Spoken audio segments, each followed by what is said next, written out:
Hello everyone, and welcome to the first in a brand new series of videos looking at Doctor Who Series 10. Basically, I'm planning to do some weekly reviews for each episode of the series, all going to plan. But I thought basically this week, a week before the pilot, I might as well just do a quick video about some hopes and expectations and predictions that I've got about the series. Kind of just in anticipation, if nothing else. So the following will be based on both official kind of press releases and stuff, but also spoilers, pics from the DWSR hashtag, stuff like that. So do watch at your own risk, but there shouldn't be anything too spoilery in here, I don't think.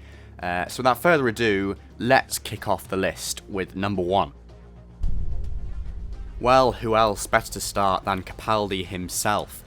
If you're a long-term viewer of my channel, you will know that I'm a massive fan of Capaldi. I mean, who doesn't love him? But he's my favourite Doctor, I'm a big fan of him. And quite controversially, actually, if you've seen my Defending Series 9 videos, you'll know that I don't actually mind how the 12th Doctor was developed in his second series.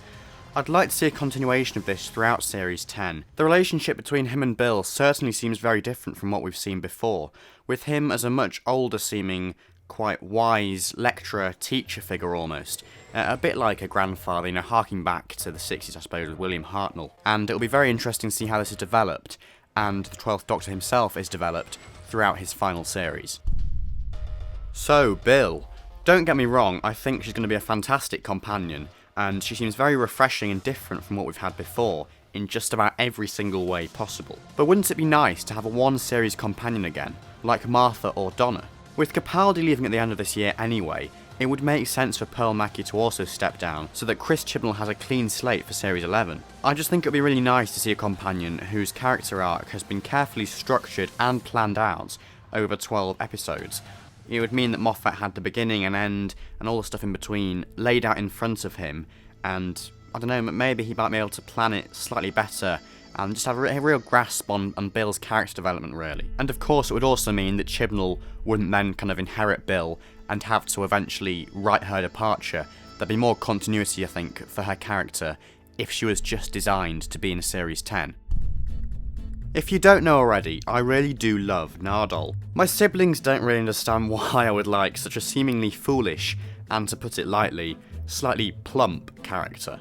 But that's where they, and many of the fans, are wrong, in my opinion. As I noticed in my review of The Return of Dr. Mysterio, there's much more to Nardole than just Matt Lucas's impeccable comic timing, amazing though that is. I see him as a sort of Shakespearean fool character, in that he seems to be more intelligent, cryptic, and wise than he lets on. In a way, I suppose. He doesn't quite realise that New York not being a capital city is central to Mysterio's plot, but he does notice it in the first place, unlike the Doctor. He also understands the Doctor's grief over Riversong, arguably more than he does himself, and is kind of there to look after him and help him get over that. I certainly hope Nardole will have more moments to shine in Series 10, and I'm highly intrigued by the real reason he's there being revealed. I'm particularly excited to see his relationship with Bill. I imagine they might share some quite intimate scenes together, and obviously it'll be great to have a duo of companions, 2 companions, plus the Doctor, in the TARDIS for the first time in ages. Well, this one has pretty much been confirmed by every reviewer who attended the Series 10 press launch, not to mention Moffat himself in the latest issue of Doctor Who magazine. So instead I'll focus more on how important it is that the pilot potentially draws in new viewers. From what we've seen, it looks like the story will be very stripped down, back to basics Doctor Who, which is all you can really ask for a season opener. I hope this, combined with a slightly earlier time slot in the UK of 7:20 PM, will encourage viewers that have strayed away to give the show another go, and new viewers of course as well. But if not, if Doctor Who in its most basic form doesn't appeal to them, well, it's their loss.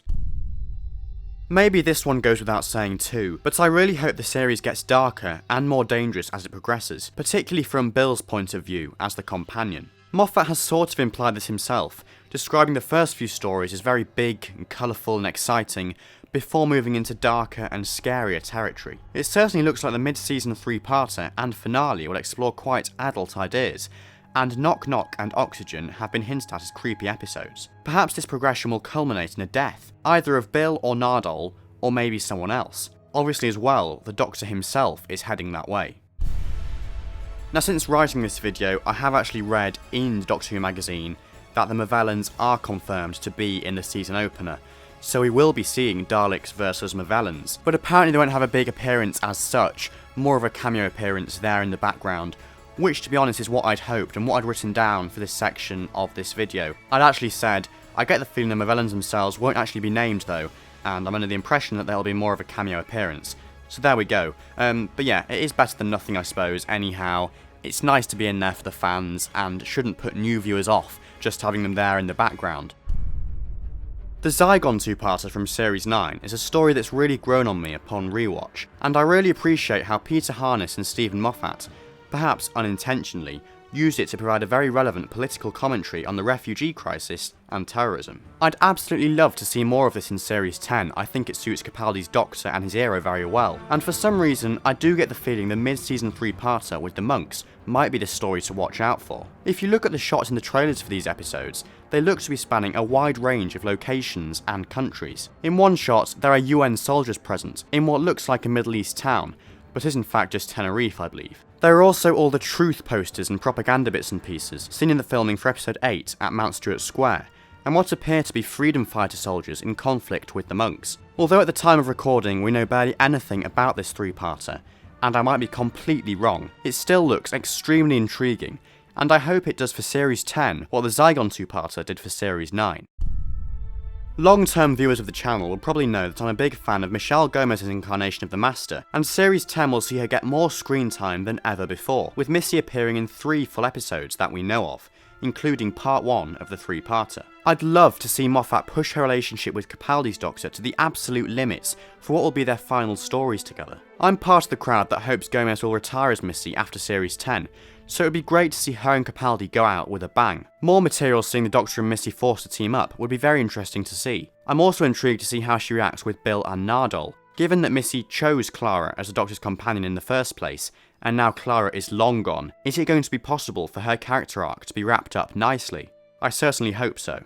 And as a side note, again since writing this video, the news about John Sim returning as the Master has been confirmed, which is just, wow, massive shock really. I wasn't expecting, well, I don't know if I was expecting it or not, given the article in The Sun, but it would be very interesting to see 2 Masters on screen at the same time, for a kind of 2 Masters story, if you will, and certainly, yeah, to see how John Sim's Master will be utilised, because I've always envisaged him as something very exclusive to the RTD era, so to see him in a Moffat episode written by Moffat, opposite Missy and Capaldi and all the Series 10 characters, will be slightly strange. So yeah, that'll be very interesting to say the least. I don't really know what they're going to do with that, but yeah, very intriguing and interesting, definitely.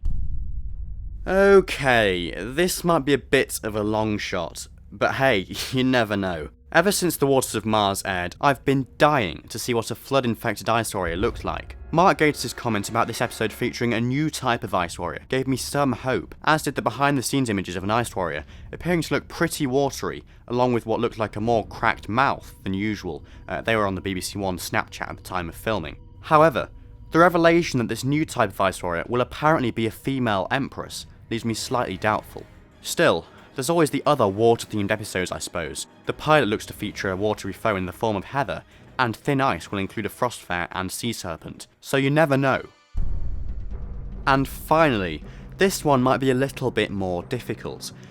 I'm keen for Capaldi's final series to end with a bang, rounding off his era nicely, but then there's the matter of this year's Christmas special as well. Will it be possible for Series 10 to be rounded off as a standalone set of stories and story arc, but still leaves some thread opens for Capaldi's actual departure? I'm not so sure, but have every faith that Stephen Moffat will do 12 justice, whatever the case. It would still be nice for him to regenerate in the finale though. I mean, I know it's not possible, but because of the Mondasian Cybermen, it would completely mirror the first regeneration really, and especially because of the whole new regeneration cycle, that would just be so perfect. But then maybe I suppose the Mondasian Cybermen will also be in the Christmas special with lots of snow.